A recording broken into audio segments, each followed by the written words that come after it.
Praise the lord. Psalm 6। বিপদৰ সময়ত সহায়ৰ বাবে প্ৰাৰ্থনা। হে ঈশ্বৰ, তোমাৰ ক্ৰোধত মোক ধমকি নিদিবা, তোমাৰ কোপত মোক শাস্তি নিদিবা। হে ঈশ্বৰ, মোক কৃপা কৰা, কিয়নো মই ভাগৰি পৰিছোঁ। মোক শক্তি দিয়া, কিয়নো মই সম্পূৰ্ণৰূপে ক্লান্ত হৈ পৰিছোঁ।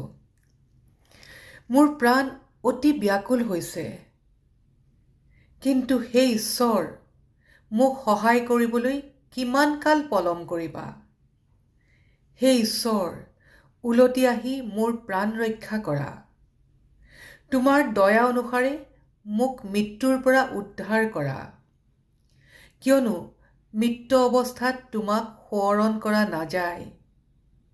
মৃতকৰ জগতত কোনেও তোমাক প্ৰশংসা কৰিব নোৱাৰে। দুখ বেজাৰত মই ভাগৰি পৰিছোঁ। প্ৰত্যেক ৰাতি কান্দি কান্দি মোৰ শয্যা তিয়াই পেলাওঁ। মোৰ চকুৰ পানীৰে মোৰ গাৰু তিয়াইছোঁ। মই প্ৰায় নেদেখা হৈছোঁ। মোৰ শত্ৰুবোৰৰ কাৰণে কান্দি কান্দি মোৰ চকু উখহি গৈছে।